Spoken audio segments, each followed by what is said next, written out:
Hello दोस्तों, KNC classes में आपका स्वागत है। पिछले वीडियो में आपको बताया गया दर्पण और उससे संबंधित कुछ परिभाषाएं।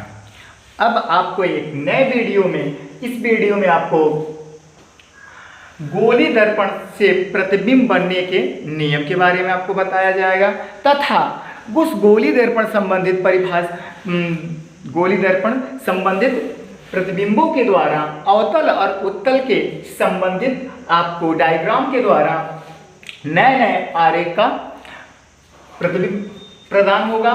आइए चलते हैं, हम गोली दर्पण से प्रतिबिंब बनने का नियम देखते हैं।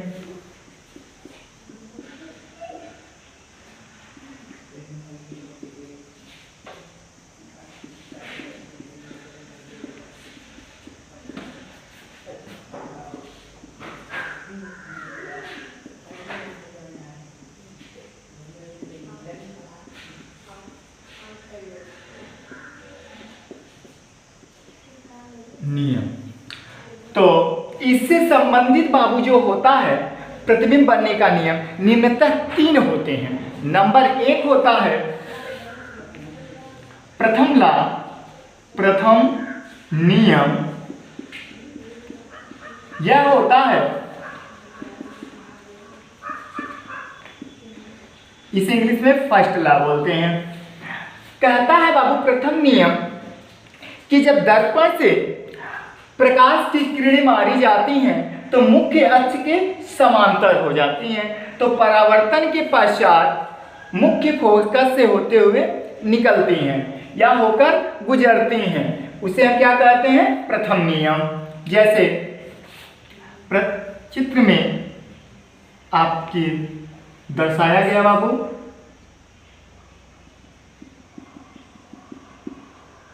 ये हमारा हो गया फोकस और ये हमारा सेंटर। तो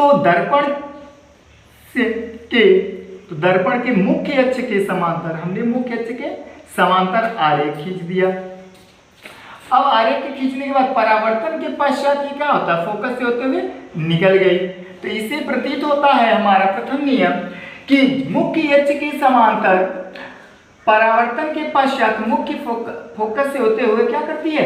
गुजरती है। ये प्रथम नियम कहलाता है। और द्वितीय नियम जो कहलाएगा आपका,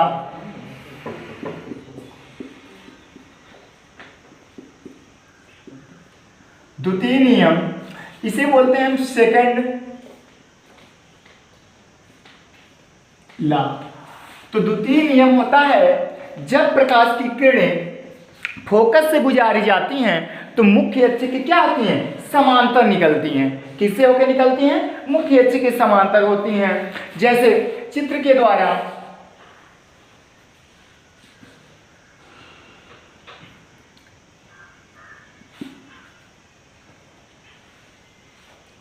ये फोकस हो गया हमारा, ये सेंटर। अब हम किससे गुजार रहे हैं? फोकस से गुजार रहे हैं।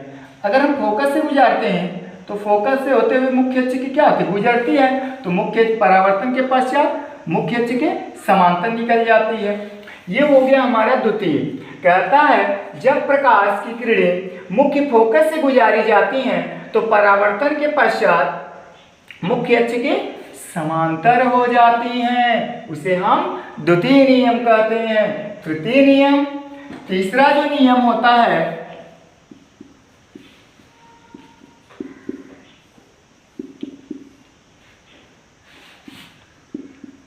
थर्ड लॉ जो होता है हमारा, यह होता है कि जब प्रकाश सेंटर से गुजारी जाए, दर्पण की क्या वक्रता केंद्र से गुजारी जाती है, तो परावर्तन के पश्चात उसी मार्ग में वापस लौट आती हैं। वह होता है तृतीय नियम।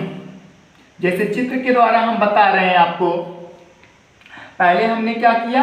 एक फोकस और एक सेंटर ले लिया और एक अवतल दर्पण।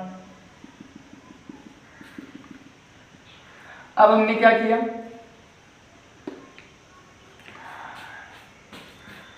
दर्पण के वक्रता केंद्र से, दर्पण के हमने क्या किया? वक्रता केंद्र से जब प्रकाश की किरणों को क्या किया? आरेखित किया, गमन कराया, तो यह परावर्तन के पश्चात उसी मार्ग में वापस उन्हें लौट गया। इसी को कहते हैं बाबू तृतीय नियम। इसके आधार पर आपको गोली दर्पण संबंधित में अवतल तथा उत्तल दर्पणों द्वारा प्रतिबिंब बनने का आरेख को प्रदर्शित करके आपको बताया जाएगा कि किस प्रकार से वस्तु कहाँ पे किस प्रकार रखी जाती है। तो आइए चलते हैं हम।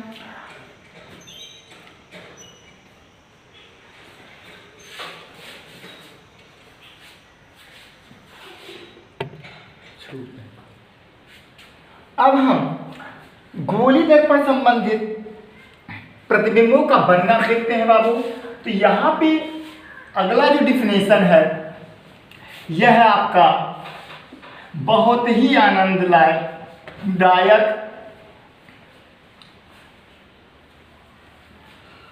डिफिनेशन है। तो आइए हम चलते हैं।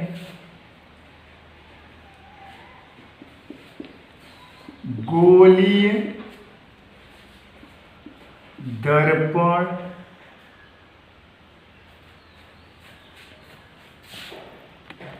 दर्पणों से प्रतिबिंबों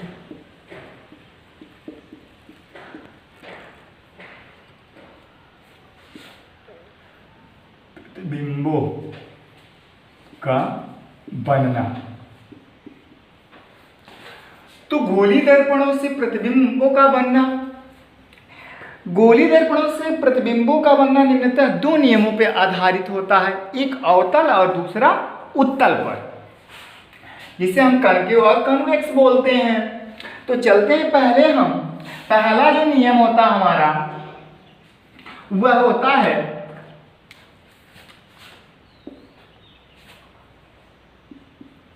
अवतल दर्पण द्वारा प्रतिबिंब का बनना।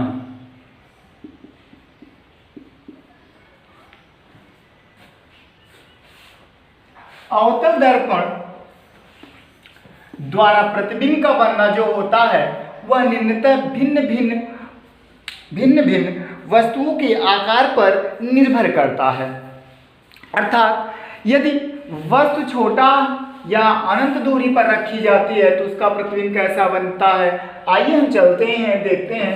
पहला जो नियम होता है अवतल में वह होता है जब वस्तु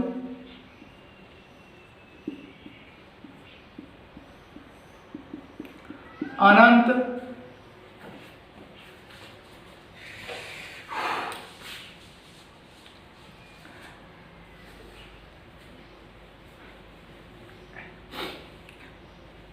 दूरी पर स्थित हो। कहाँ पे स्थित हो बाबू? जब वस्तु अनंत दूरी पर स्थित होता हो तब पहले हम एक अवतल दर्पण बनाएंगे।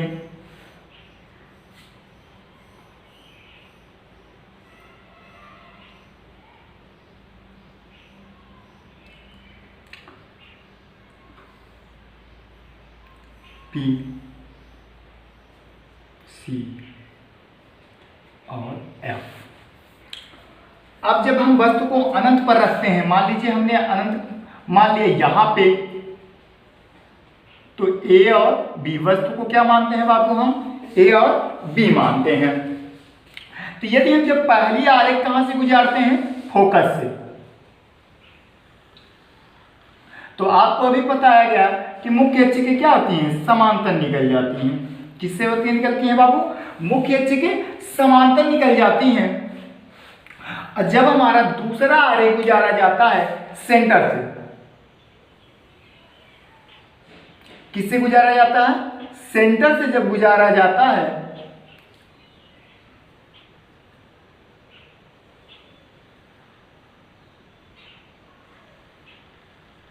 तो वह कहां पे काटता है बेटा? उसी पे वापस चला जाता है। अर्थात इसका जो प्रतिबिंब बनता है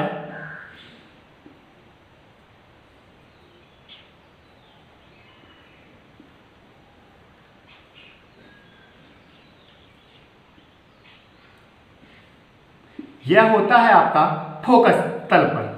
किस पे होता है बाबू? फोकस तल पर होता है। जब वस्तु अनंत दूरी पर स्थित होता है तो उसका जो प्रतिबिंब बनता है वह कहाँ बनता है? फोकस तल पर बनता है। किस पे बनता है? फोकस तल पे। और दर्पण के ठीक सामने, दर्पण के क्या होता है? ठीक सामने बनता है। वस्तु के आकार से अत्यंत छोटा और वास्तविक एवं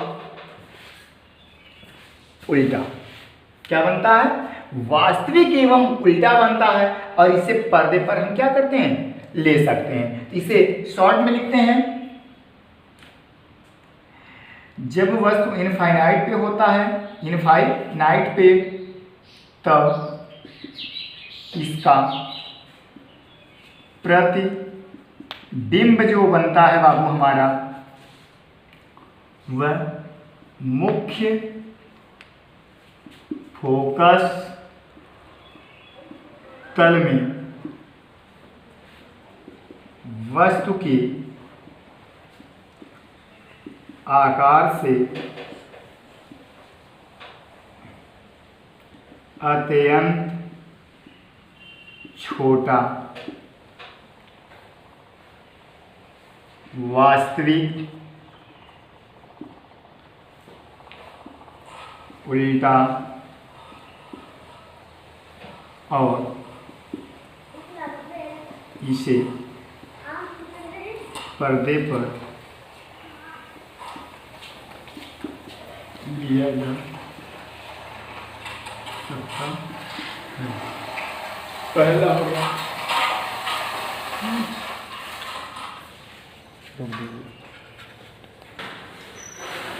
अब जो हमारा दूसरा बनता है बाबू, तो आप स्क्रीनशॉट ले सकते हैं।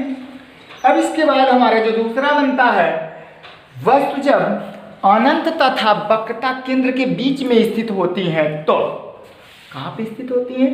अनंत तथा वक्रता केंद्र के बीच में। तो आइए चलते हैं।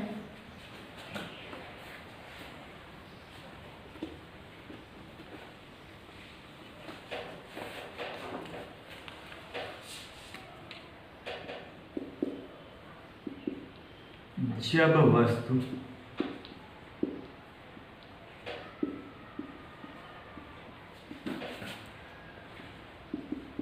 अनंत तथा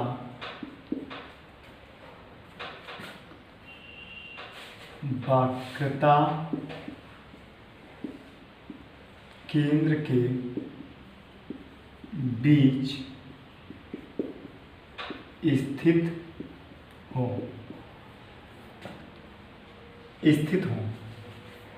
तब जब वस्तु अनंत तथा वक्रता केंद्र के बीच में स्थित होते हैं तो इसका प्रतिबिंब कहाँ पर बनता है? तो चलते हैं।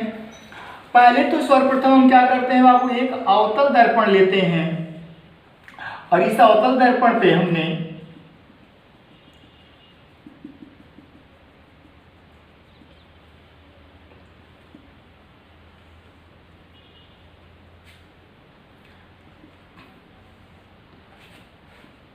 फोकस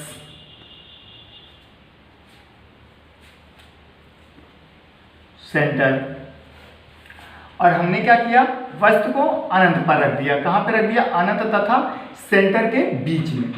तो अनंत तथा सेंटर के जब बीच में हम रखते हैं वस्तु ए और बी को, तो मुख्य अक्ष के समांतर, जब ए बिंदु से हम प्रकाश की किरणें मारते हैं तो मुख्य अक्ष के क्या होती हैं? समांतर जाती हैं। तो यह फोकस से होते हुए क्या होती हैं? निकल जाती हैं। पुनः जब हम दूसरा आरेख सेंटर से मारते हैं तो ये मुख्य सेंटर से ही क्या करती हैं? वापस परावर्तित हो जाती हैं। तो इसका प्रतिबिंब कहाँ बनता है? हमारा जो ए डैश होता है यह बनता है दर्पण के ठीक सामने, वस्तु के आकार से छोटा और फोकस और सेंटर के बीच में। जब वस्तु अनंत तथा वक्रता केंद्र के बीच में स्थित होती है तो इसका प्रतिबिंब जो बनता है फोकस तथा सेंटर के बीच में, वस्तु के आकार से छोटा एवं वास्तविक और उल्टा इसे पर्दे पर लिया जाता है। यदि आपसे कोई पूछता है कि कैसे ये सेंटर और फोकस के बीच में बनता है, तो आप क्या करेंगे, एक अवतल दर्पण पे आप आरेखित करेंगे, वस्तु ए और बी को मानेंगे, और जब वस्तु के ए बिंदु से जब हम प्रकाश की किरणें मारते हैं तो वह मुख्य अक्ष के क्या होती हैं, समांतर। तो परावर्तक से टकराकर फोकस से होते हुए क्या करती हैं, गुजर जाती हैं। और तीसरा जो होता है, जब दूसरा आरेख हम वस्तु ए से मारते हैं तो वह सेंटर से जब गुजारते हैं तो वह परावर्तक तल से, परावर्तक पृष्ठ से टकराकर उन्हें उसी माध्यम में वापस लौट जाता है। तो उस बिंदु को, जहाँ पे दो बिंदु एक दूसरे को काटती हैं, तो वह प्रतीत क्या होती हैं, मुख्य आपका प्रतिबिंब प्राप्त होता है, जिसे हम क्या कहते हैं, स्मॉल या ए डैश से प्रदर्शित कर लीजिए। तो इसका लिखने का तरीका, जब इनफाइनाइट तथा सेंटर के बीच में स्थित होती हैं तो इसका प्रतिबिंब सेंटर तथा फोकस के बीच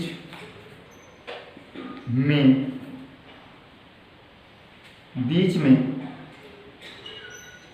और वास्तविक उल्टा तथा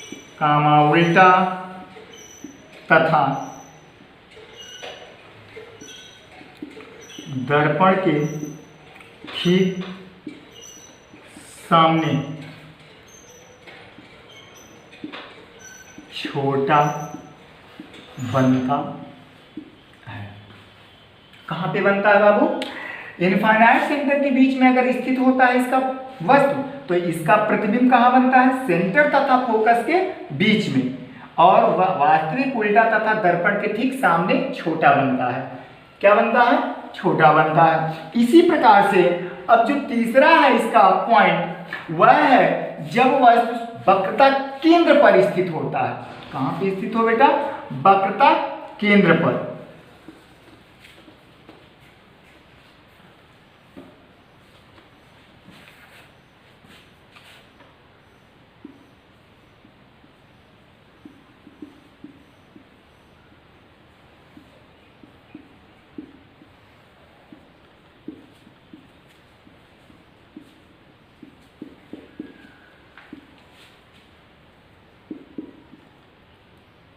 हो तो कहाँ पे स्थित हो, वक्रता केंद्र पर स्थित हो तो इसका प्रतिबिंब कहाँ बनेगा।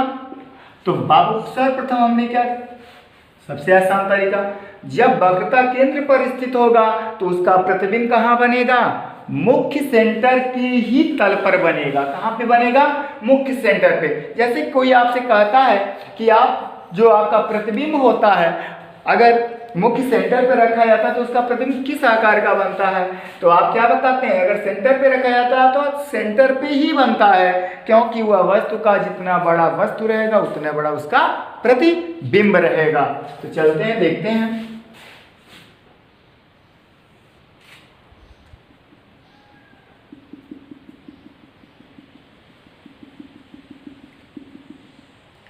ये तो हमारा हो गया अवतल दर्पण। अब इस अवतल दर्पण पे हम क्या कर रहे हैं, फोकस तथा सेंटर है। यहाँ पे हमारा सेंटर हो गया, यहाँ पे हमारा फोकस हो गया। तो जब वस्तु कहाँ पे रख रहे हैं हम, सेंटर पे रख रहे हैं। कहाँ पे रख रहे हैं, सेंटर पे। तो जब सेंटर पे हम रखते हैं तो ये वस्तु हमारा ए और क्या हो गया, बी हो गया।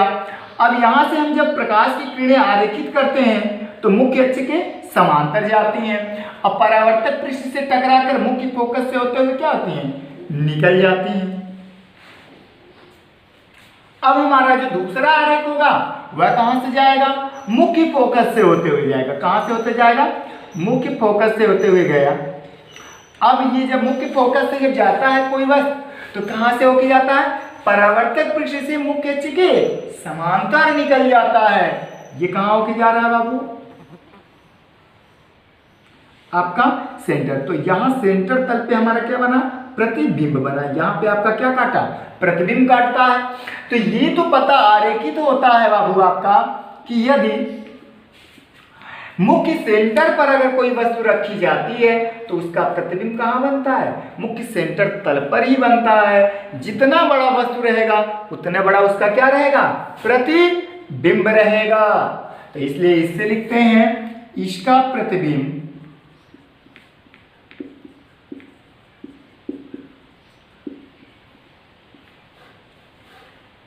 वक्रता केंद्र के तल पर वस्तु के आकार का वास्तविक उल्टा और पर्दे पर लिया जाता है और दर्पण के ठीक सामने।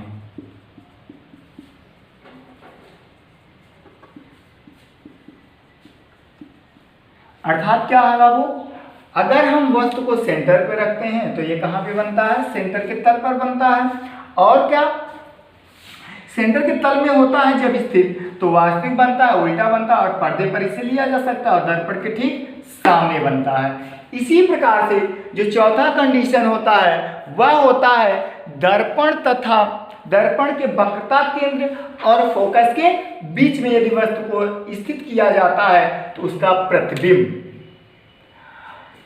सेंटर से क्या होता है, दूर बनता है और वस्तु के आकार से बड़ा बनता है और वास्तविक उल्टा एवं वस्तु के ठीक दर्पण के ठीक सामने बनता है। तो चलते हैं अब चौथे कंडीशन पे हम। कंडीशन नंबर 4 जो होता है आपका, जब वस्तु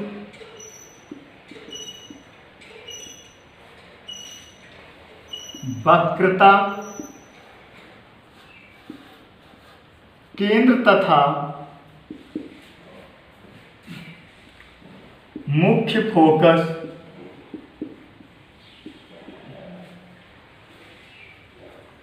के बीच स्थित हो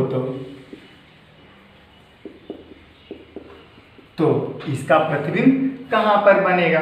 जब बाबू वक्रता केंद्र तथा फोकस के बीच में स्थित होगा तब क्या बनेगा, तो दर्पण की सहायता से हम बनाते हैं।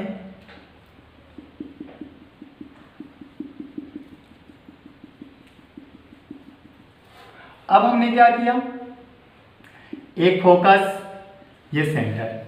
अब हम क्या करते हैं, वस्तु को कहां पे रखते हैं, दर्पण और सेंटर के बीच में, सॉरी सेंटर और फोकस के बीच में रखते हैं। हमने रख लिया वस्तु ए और बी को। अब हम क्या करेंगे, जब दर्पण से क्या करते हैं, ए बिंदु से आरेखित करते हैं तो मुख्य अक्ष के क्या होता है, समांतर निकलता है। कहां पे निकलता है, मुख्य अक्ष के समांतर। अब परावर्तक पृष्ठ से होकर कहां गुजरता है, मुख्य फोकस से होते हुए ऐसे गुजर जाता है आपका। ये तो गुजर गया। अब हम क्या करेंगे, दूसरा आरेख मुख्य फोकस से मारेंगे। दूसरा आरेख कहां से मारेंगे, मुख्य फोकस से गुजरते हैं। तो मुख्य फोकस से जब गुजरता है तो ये कहां पे गया, परावर्तक पृष्ठ से टकराया। अब परावर्तक पृष्ठ से टकरा कर क्या हो गया, मुख्य अक्ष के समांतर चला गया। तो आपका प्रतिबिंब कहां बना, यहां पे बना। प्रतिबिंब जब यहां पे बना हमारा,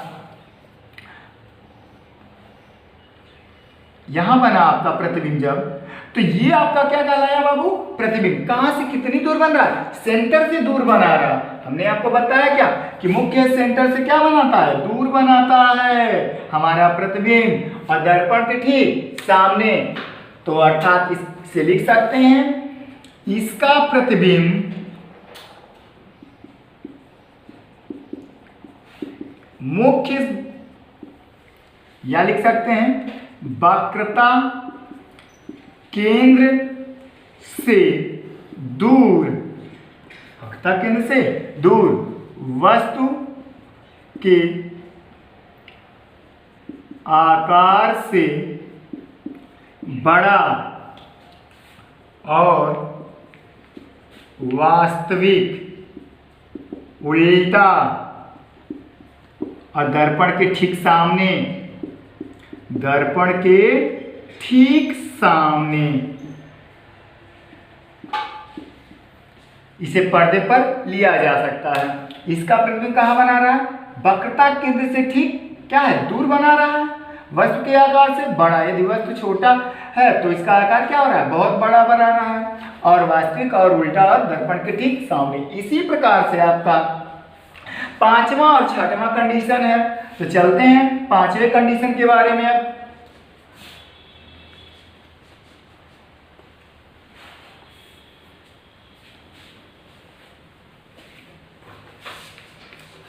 यदि वस्तु को कहां पे रख दिया जाए? जब वस्तु फोकस पर स्थित हो तो कहां पे स्थित हो बेटा? फोकस पर स्थित हो तो इसका प्रतिबिंब कहां पर बनेगा? आइए चलते हैं।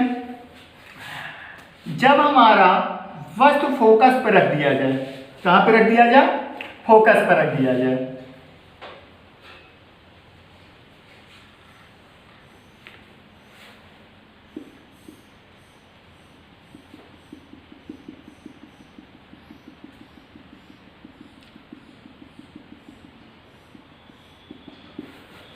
ये हमारा अवतल दर्पण हो गया।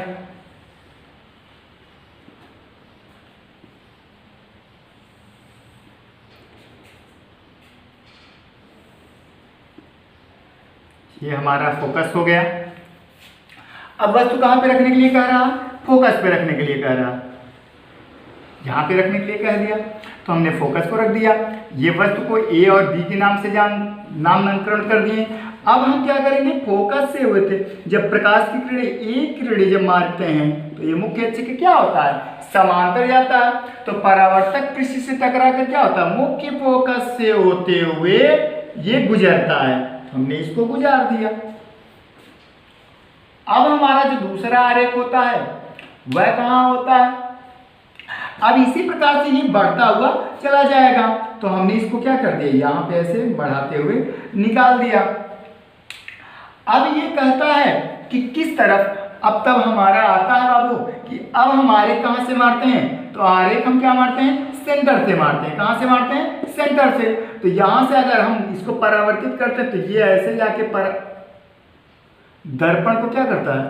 ऐसे जाता है। तो इस प्रकार से ऐसे सेंटर से होते हुए निकलते हुए चला जाता है। अर्थात हम कह सकते हैं कि इसका जो प्रतिबिंब बनता है, आई जो बनता है, वह कहां बनता है? इनफाइनाइट पर बनता है। कहां पे बनता है? इनफाइनाइट पर। अर्थात इसका प्रतिबिंब कहां बनता है? इनफाइनाइट पे बनता है। किस प्रकार से? जब हम वस्तु को फोकस पर रखते हैं तो इसका प्रतिबिंब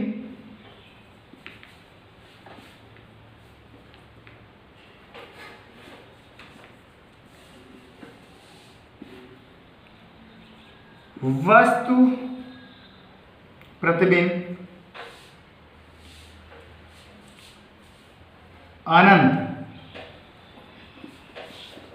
अनंत पर और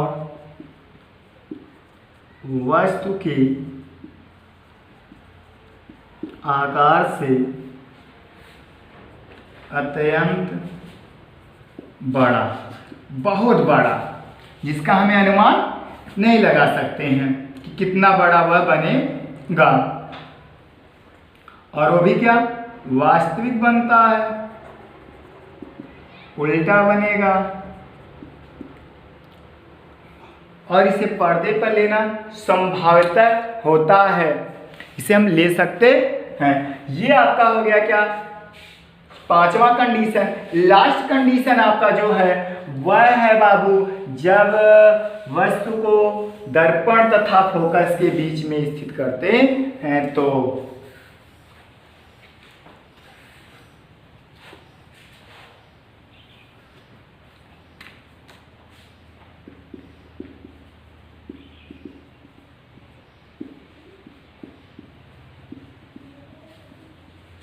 फोकस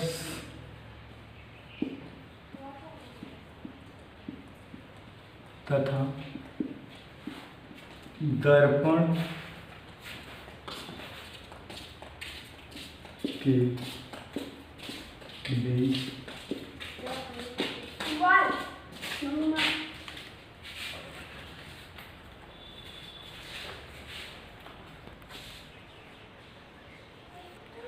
जब वस्तु को फोकस तथा दर्पण के बीच में स्थित होता है, रखते हैं या होता है, तो क्या करते हैं, पहले हमने सर्वप्रथम क्या किया बाबू, एक अवतल दर्पण ले लिया। अब इस अवतल दर्पण में हमने क्या किया, फोकस और ध्रुव। तो हमने क्या किया, फोकस ले लिया और ध्रुव को स्थित कर दिया। और यहां पे हमने क्या किया, दर्शा दिया, सॉरी, सेंटर को दर्शा दिया। ये हो गया हमारा। अब अगर हम यहाँ पे वस्तु को रखते हैं, वस्तु कहाँ पे रख रहे हैं, दर्पण और फोकस के बीच में, तो वस्तु ए और वस्तु बी हो गया। अब हमने क्या किया, यहाँ से आरेख किया, तो ये तो यहाँ से जब दर्पण से टकराता है तो मुख्य फोकस से गुजरता है। किससे गुजरता है, मुख्य फोकस से। तो आप क्या करेंगे, इसको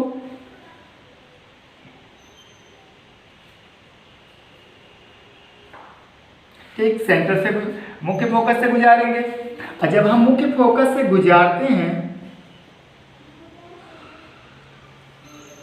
तो यहां से होते हुए हमने डॉट डॉट का प्रयोग करते हुए निकालते हैं। अब हम पुनः क्या करते हैं, जब बिंदु ए से मारते हैं, तो जब बिंदु ए से मारेंगे तो ये मुख्य सेंटर से होते हुए क्या करेगा, निकलता हुआ जाएगा। ये इधर भाग रहा है और ये नीचे की तरफ भाग रहा है।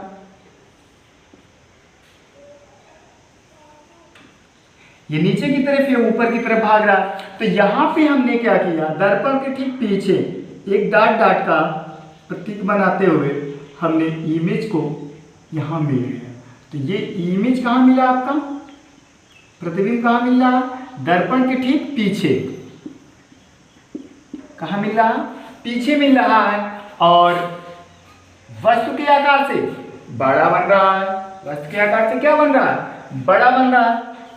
तो इस लिख सकते हैं, इसका प्रतिबिंब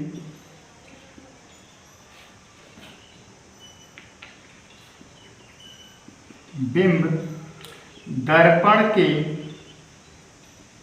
पीछे आभासी सीधा वस्तु के